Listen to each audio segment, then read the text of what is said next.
nakakaubos ng pasensya at nakaka-boring, nakakatamad, nakakaubos din ho ng viewers mga kababayan. Nandiyan na si Alaga 143. Sabi ni Sunny Rap, oras niya sa live, maaga na. Oo, kapag ka umaga. Alas 7 na ng umaga tayo mga boss. Okay? Kasi kailangan ako doon sa trabaho. Lalo na pag January. Ewan ko pag January kung magkita-kita tayo. Mga kababayan. Madaming ano doon. Madaming mga sign up sa gym. Madaming mga sign up sa personal training. Oh, di ba? Malabo tayo magkita-kita nun. Pero pipilitin ho natin mga bossing, okay? Ayan ho, puro Chis Escudero talaga at saldi ko ho mga kababayan. Kaya yung mga sinasabi nila, Martin Romualdez, pang-divert na lang po nila yan mga kababayan. Upang sa ganon, mawala sa kanila yung mga issue. Sabi ni Lutgarda, Idol, bakit di na natapos? Tapos yung issue sa mga Duterte, ayaw din nilang tapusin ng mga Duterte paulit-ulit din ho sila doon sa mga issue no? Kasi nga po, kailangan hanggat maaga, mapatanggal nila sa posisyon si Pangulong Bongbong Marcos. Kapag hindi nila napatanggal sa posisyon si Pangulong Bongbong Marcos, mga kababayan, mas madami pa po tayong malalaman. Mas madami pa pong mabubuko. Mas madami pa pong kabulastugan nung panahon ng dating Pangulo. Kaya po, yung mga yan, pati po yung mga nasasangkot sa mga flood control,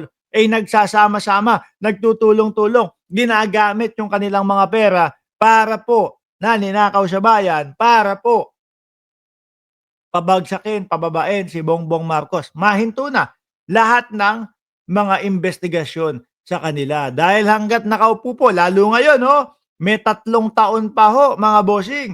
May 3 taon pa ho, mga kababayan, si Pangulong Bongbong Marcos, mahaba pa po yan. No? Ang panigurado po, madami pa pong makikita, mahuhuli, masasangkot po dyan, mga boss chief amo sir. Kaya ayaw tapusin ng mga Duterte yang mga issue na yan. Ngayon po, nasa na tayo? Nako, eto na. Eto na naman. Bring him home na naman. Mamaya na yan, bring him home nyo. No, dumito muna tayo. No, nako, eto yung sinasabi ko sa inyo. Kilala nyo, si Meow Meow. Panigurado, madaming makakakilala dito. Nagkalat ba naman po ng katangahan sa sa social media itong si Meow Meow, mga kababayan. Makikilala at makikilala nyo itong lahat, mga boss. No? Sino po yan? Ito, may bagong balita at tingin ko, pihado, magugustuhan nyo itong balita na ito. Ang sabi po nung Dasma residents, na kung maalala nyo, no, yung parali-rally, yung pasugod-sugod ni Kiko Barsaga doon po sa Forbes Park. Nako, eto. Gagawa na ng legal na proseso. No, Ice Rain Lagmay, shout out sa iyo, no? Sabi ng mga taga Dasma, don't hijack the song of angry men, no? Dasma resident, fight back, sue. Kinasuhan, ikakasuhan. At akala ko mga bossing, si Kiko Barsaga lang ang kakasuhan dito. Kasama din po pala yung attorney. Bakit naman? Sino ba na gano'n ito? Lang yatong bilyonaryo, kayo naman, grabe naman kayo. Bakit naman ito yung linagay niyong picture ni Trixie Angeles? Ito si Kiko. Okay pa yung kay Kiko Barsaga. Yung kay Kiko Barsaga, medyo no? Nakoberan yung pagkapanot ni Kiko. Alam niyo ba kung bakit nakabagsak yung buhok ni Kiko dito? Malapad yata yung yung noo, mga bossing Pero dito yung kay Trixie, no? Normal ba yung si Barsaga na yan? Parang may saltik. Anong parang? No, wala hong saltik yan. Wag nating ipalangalandakan na may saltik si Kiko Barsaga. Bakit po? Baka gamitin nila na depensa kapag ka itong mga kaso na to ay pumursige na ho, mga bossing. Sasabi, ay may saltik naman ako, dapat hindi nyo ako pinapatulan. Ay may saltik naman ako, dapat hindi nyo ako ganito, ganyan. No? Kapag ka po sa korte, yung mga may ganyan pong kapasyanan, lumulusuto yan. No, sasabihin lang, na anong may pagkasira sa tuktok, gano'n. Pero eto ho, hindi sila palalagpasin, mga bossing, nitong mga nitong mga residente po ng Dasma. Don't hijack the song of Angry Man, Dasma residents. Fight back, no? Kakasuhan si Kiko Barsaga at si Trixie Angeles for targeting our community as a class. Eh bakit? Sandali nga. Ang kinatataka ko ho, mga bossing, no? Bakit ho doon sila nag-rally? Ano naman ho ang kinalaman nung mga tao na nakatira doon? No, ano naman po ang kinalaman nung mga residente na nasa loob doon? No, kung talagang yung korapsyon ang gusto nilang maano, matapos, eh, pumunta sila doon sa Freedom Park. Tapos doon sila magngangawa, doon nila kalabanin yung mga, korap. Pero kasi ang target nila si Martin Romualdez din ho, mga kababayan. Sabi ni ano, sabi ni Panot, oh, si ano, si Kiko. Sabi ni Kiko, no, pumunta tayo doon sa Forbes Park at sugurin natin yung Forbes Park dahil daw po doon nakatira si Saldico at si Martin Romualdez lang dinamay pa yung mga nakatira doon. Mga bossing, alam nyo, kung yang si Kiko Barsaga nagpumilit na pasukin yung Forbes Park, malamang ho yan, pantay na ho ang paan yan. Oo, no? Tapos manggugulo sila doon sa loob. Mga bossing, yung mga kung sinasabi ng mga DDS na mayaman si Kiko Barsaga, nako po, baka isang katiting lang ng ari-arian ng mga nakatira ho doon sa loob ng Forbes Park, yung buong yaman ni Kiko Barsaga. Kaya ho sila may mga bodyguard na ho yan o may mga gwardiya na ho yan sa main entrance. Meron pa din ho yung mga gwardiya doon sa kani-kanilang mga bahay. Meron pa din po, yung iba do'n 7, 8, 9, 10, gano'n pa din po yung mga gwardiya, mga bossing. Dahil gusto nilang mapanatili yung kapayapaan ng pamumuhay nila, 'no? At ako ho ay naniniwala, mga boss chief sir, na yung mga nakatira diyan ay nakuha nila yung yaman nila sa legal, tamang pamamaraan po, mga bossing. Kung ang target nila si Martin Romualdez at si Saldico, meron naman pong ibang lugar nang hindi madadamay yung mga gano'n, yung mga residente. Kaya sana ito, matuloy ito. Basahin natin. The Dasmariñas Village Association, DVA, has filed. Nag-file na pala. Nag-file na pala, mga kababayan. Oh, kagwapo mo, idol. Nako, mas kapag nakita nyo po, pagka yan, nag-umpisa na po ng kanyang vlog, si Paulo Saison, mga bossing, nakakamping. Pag nag-umpisa na po ng live yan, si Paulo Saison, mga kababayan, sasabihin nyo, wala pala, daig pala yung kagwapuhan ni Mark Ramos. No, no, game. Saan na ba tayo? The Dasmariñas Village Association, DVA, has filed a criminal complaint against Cavite Congressman Francisco Kiko Austria Barsaga and lawyer Trixie Cruz Angeles. Ang tanong ko, bakit nasali si ano dito? Ba't nasali dito si... Ayan, nag-react. Hindi ho.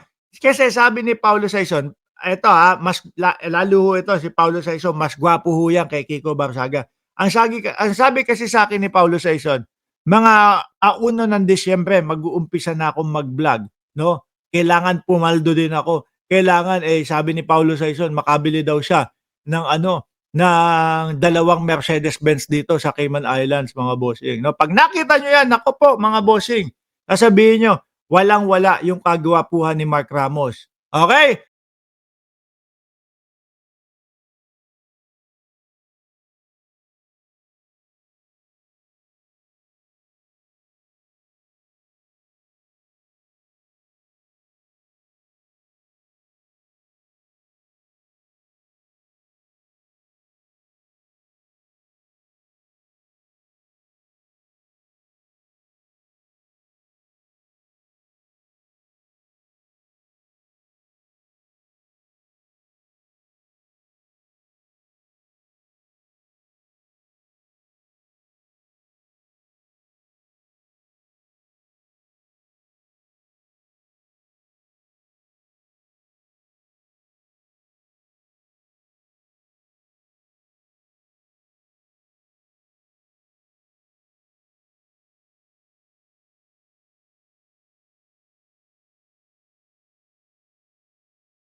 Lahat tayo baka mamaya kumakain na tayo, ang puputi na ng mga ano, kanin natin sa halagang ₱20 per kilo ho, mga bossing. 'Di ba? Okey na 'yan. Ngayon ho, mga kababayan, naku, ito ha, balik tanaw lang ho ulit tayo mga bossing. 'No, kasi nananahimik yung si Chis Escudero, eh. Kung maalala niyo ho mga kababayan 'no, hanggang ngayon po, yung mga DDS ang ipinagpipilitan po na merong o na ang mastermind po ay wala daw pong iba kundi si Martin Romualdez. Kung maalala niyo ho mga kababayan, merong tinatawag na small committee sila 'no, nakasama diyan si Mary Grace, si Grace po na hindi daw pinapayagang umattend sa meeting. Si Martin Romualdez na hindi uma-attend sa meeting. Si Saldico na nagtatago ngayon, 'no? Dahil diyan sa mga insertion, dahil diyan sa mga flood control, dahil sa mga ghost project at si Chis Escudero. Kung matandaan niyo po, ang laging binabanggit po nung witness, 'no, o nung, actually kasama siya dito, eh, sangkot siya dito, eh, na si Yusek Bernardo, eh, etong si Chis Escudero at si Saldico ang magkakontsaba.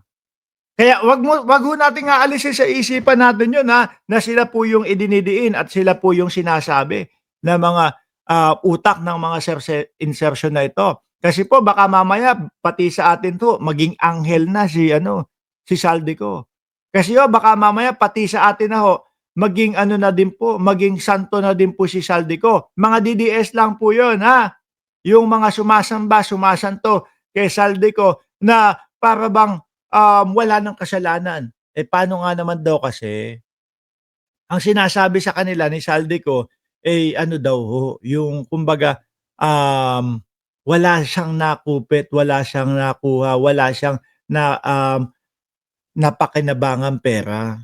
'Di po ba? Sabi ni Sir Jorge Edralin, 'no, si Speaker Martin ang dinidiin pero si Quezon naman ang puro may evidence against. 'Yun ang gusto natin puntuhin dito, mga bossing, 'no? Eto, yung kaila Escudero, sino po ba yung sabi? Si Senator Ping Lacson. Naku, nakakalula yung insertion na 142 billion para sa 2025 national budget. Yan po sila, eh, 'no? Kung matatandaan niyo naman po, yung parte naman po ni Chis Escudero, yung 20 minuto na pagsasalita niya doon sa Senate na ang sinasabi niya, itinuturo niya na mastermind daw po, eh, si Martin Romualdez. Pero kahit isang segundo, 5 segundo, 10 segundo, wala ho akong narinig o wala ho akong nakita na ipinakita ni Chis Escudero na siya ay may ebidensya laban kay Martin Romualdez tungkol po doon sa mga ibinibintang na mastermind. Baliktad, eh, di ba? Sabi ni Paulo Saison, nakakapagtaka na tahimik si Senator 10K, takot kay Boying, baka makalkal citizenship niya. Si Cayetano, iba ba citizenship niya? Hindi ko alam yun, Alam ko si Grace po, 'di ba? Parang yun merong ganong issue. Ngayon, dinadaan daw sa pagiging makata, totoo. Chief Senate allies behind 142 billion insertion in 2025 national budget. Senate President Francis Escudero had allegedly divide up a whooping 142.7 billion in infrastructure project in select areas supposed at the behest on his close Senate allies in the form of insertion and 6.2 trillion national budget for this year. Kung maalala nyo, may ipinakita na listahan ho, di ba?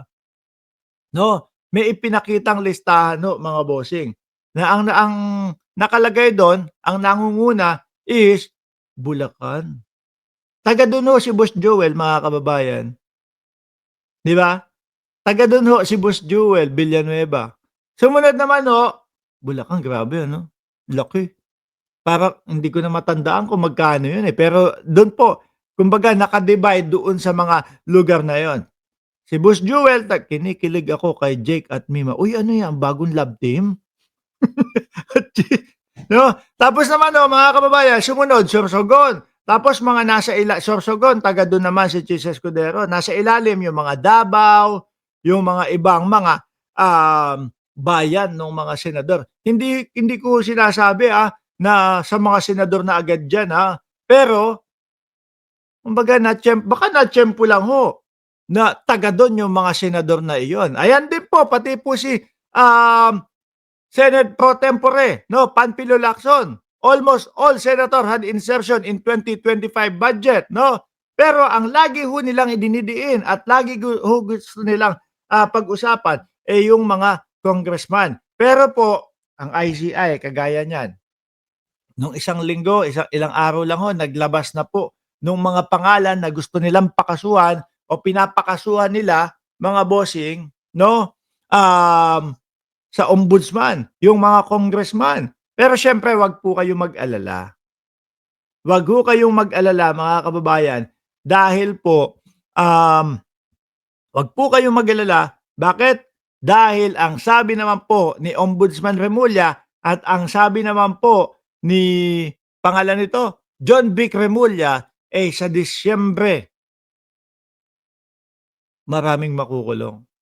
Sinabi, 5 linggo simula po nung sinabi, binanggit ni John Vic Remulla, mga senador na din daw po ang makukulong, mga kababayan. O baka nandiyan yung mga pangalan at baka nandiyan din po yung mga idol na mga senador na mga DDS. Kung sakali ho na ganyan ang mangyari, mga bossing, malamang sa alamang ubos ang DDS senator. Ayan talaga, puro Chis Escudero, Di mo ba? Chis Escudero at Saldico. Kaya ho tayo, wag tayo magpapadala doon sa mga video ni Saldico. Actually nga, naiinis pa nga kayo sa akin eh. Bakit?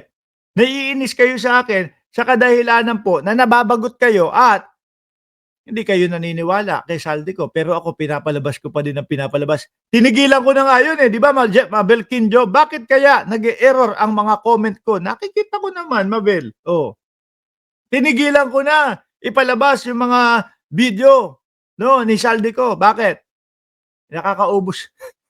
Nakakaubos ng pasensya at nakaka-boring, nakakatamad, nakakaubos din ho ng viewers, mga kababayan. Nandiyan na si Alaga 143. Sabi ni Sunny Rap, oras niya sa live, maaga na. Oo, kapag ka umaga. 7:00 na ng umaga tayo, mga boss. Okay? Kasi kailangan ako doon sa trabaho. Lalo na pag January. Ewan ko pag January kung magkita-kita tayo, mga kababayan. Madaming ano doon, madaming mga sign up sa gym, madaming mga sign up sa personal training. Di ba? Malabo tayo magkita-kita nun. Pero pipilitin ho natin, mga bossing. Okay? Ayan puro Chis Escudero talaga at Saldico ho, mga kababayan. Kaya yung mga sinasabi nila, Martin Romualdez, pang-divert na lang po nila yan, mga kababayan. Upang sa ganon, mawala sa kanila yung mga issue. Sabi ni Lutgarda, Idol, bakit di na natapos? Tapos yung issue sa mga Duterte, ayaw din nilang tapusin ng mga Duterte.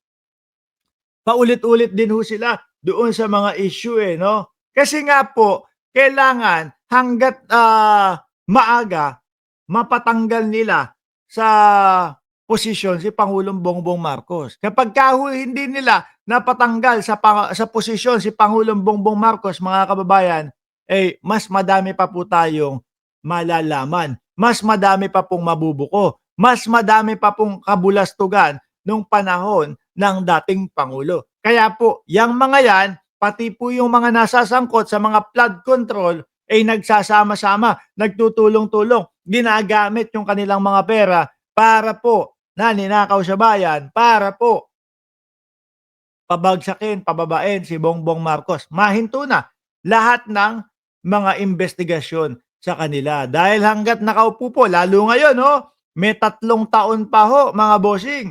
May 3 taon pa ho, mga kababayan, si Pangulong Bongbong Marcos, mahaba pa po yan. No? Ang panigurado po, madami pa pong makikita, mahuhuli, masasangkot po dyan, mga boss chief amo, sir. Kaya ayaw tapusin ng mga Duterte yung mga issue na yan.